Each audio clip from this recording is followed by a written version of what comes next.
Goeiemôre geliefdes. Dis weer Pastor David de Villiers hier so lekker om julle te groet vanmôre met die voeltjies wat so lekker lawaai.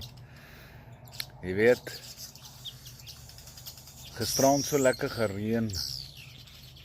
Vanoggend is dit nou baie bewolk, hier en daar val 'n druppeltjie. Maar dit is altyd so lekker om met die voëls so te hoor. En terwyl ek hierdie voëls so hoor kletter en te kere gaan, dan dink ek aan Matteus 6, die 26ste vers wat sê, kyk na die voëls van die hemel, hulle saai nie en hulle maai nie en hulle bring nie bymekaar in skure nie. En tog voed julle hemelse Vader hulle. Is julle nie baie meer werd as hulle nie? Weet jy hoe kosbaar is ons in die oë van die Here?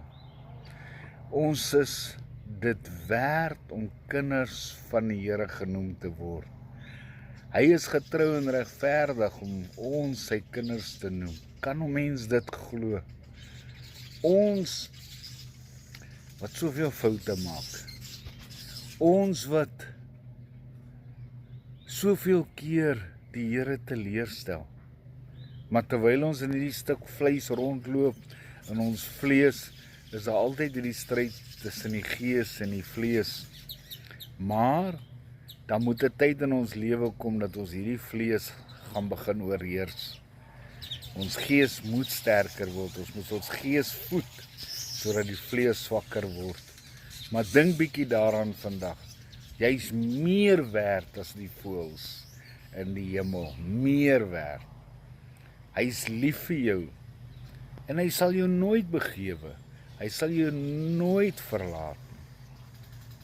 Ons dank die Here vir daardie stukkie wat Jesus self gesê in die woord van die Here.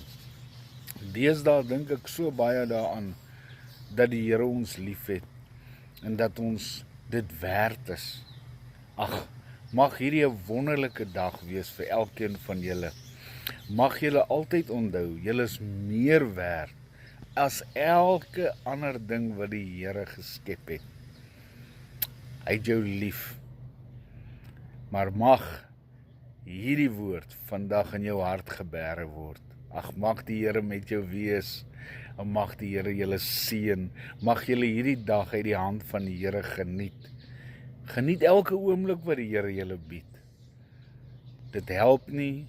Ons gaan deur die lewe met lang gesigte. En ja, ons almal gaan probleme deur. Dit maak nie saak wat finansiëel is nie, dit maak nie saak wat dit is nie. Maar kom ons hou vas aan sy beloftes vir môre. Ons is meer werd as die voëls van die hemele.